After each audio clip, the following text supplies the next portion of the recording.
भारत के सभी प्रधानमंत्रियों के नाम, वो भी बिल्कुल क्रम से याद रखना थोड़ा मुश्किल काम लगता है ना? लेकिन फिक्र की कोई बात नहीं। आज हम 1947 से लेकर अब तक के इस पूरे सफर को एक कहानी की तरह समझेंगे और देखेगा सारे नाम कैसे आसानी से याद हो जाते हैं। तो चलिए शुरू करते हैं। इस कहानी को समझने की एक चाबी ना एक बहुत ही मजेदार लाइन में छिपी है। वो निमोनिक वाला? हाँ, बिल्कुल। स्रोतों में प्रधानमंत्रियों के क्रम को याद करने के लिए एक बहुत ही मजेदार श्लोक दिया गया है।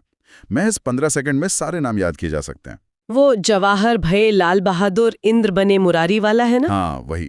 तब चौधरी के चरण छू, इंद्र भये राजी, विश्वचंद्र नरसिंह संघारे, अटल देव भये गुजराला, अटल ते मनमोहन बोले, अब की बार मोदी सरकार। वाकई ये सुनने में बहुत आसान लगता है। हमारी कहानी की शुरुआत होती है साल 1947 से, भारत की आज़ादी के साथ।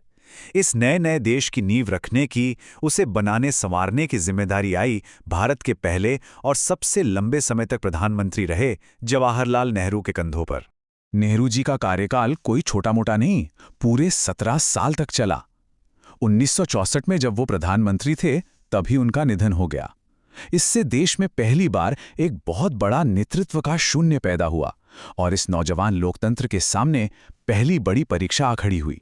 नेहरू जी के जाने के बाद सत्ता का हस्तांतरण बहुत ही शांति से हुआ। गुलज़ारी लाल नंदा को 13 दिनों के लिए कार्यवाहक मतलब इंटरिम प्राइम मिनिस्टर बनाया गया।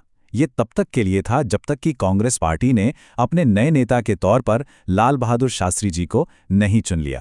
लेकिन देश की मुश्किलें अभी खत्म नहीं हुई थीं। सिर्फ 2 साल के अंदर 1966 में ताशकंद में प्रधानमंत्री शास्त्री जी का भी अचानक निधन हो गया। देश एक बार फिर से नेतृत्व के संकट से जूझ रहा था और एक बार फिर गुलज़ारी लाल नंदा ने 13 दिनों के लिए कार्यवाहक प्रधानमंत्री का पद संभाला।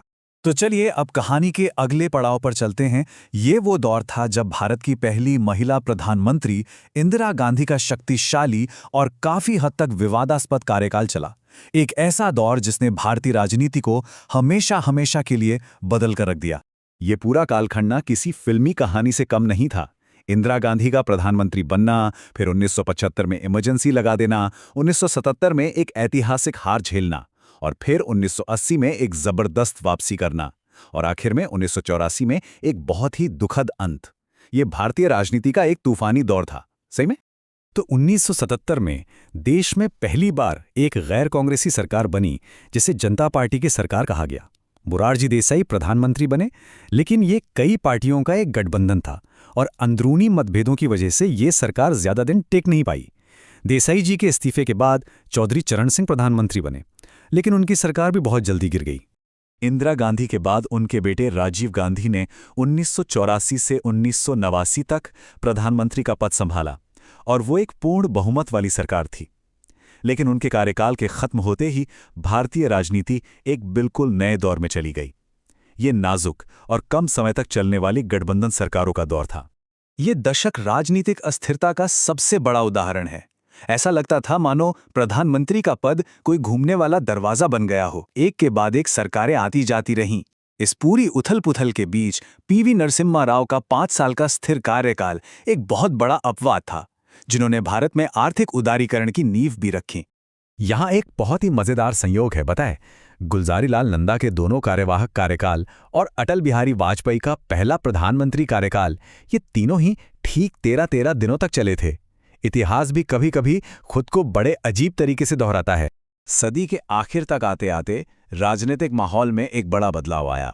देश अस्थिरता के उस दौर से बाहर निकलकर फिर से ऐसी सरकारों की तरफ बढ़ा जो अपना पूरा 5 साल का कार्यकाल पूरा कर रही थीं।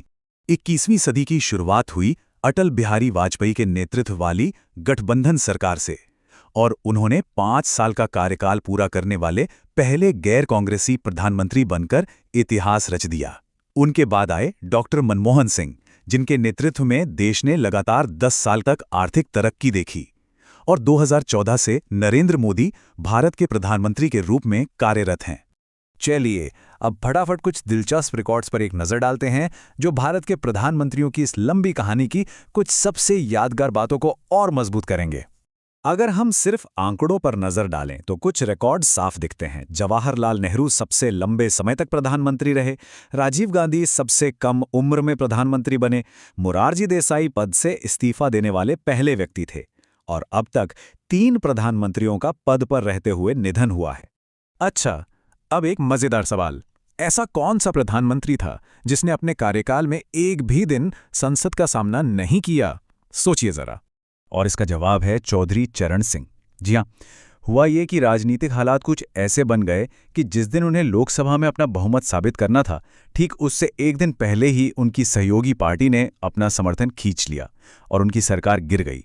तो ये थी भारत के प्रधानमंत्रियों की कहानी। उतार चढ़ाव, संकट और स्थिरता से भरी हुई।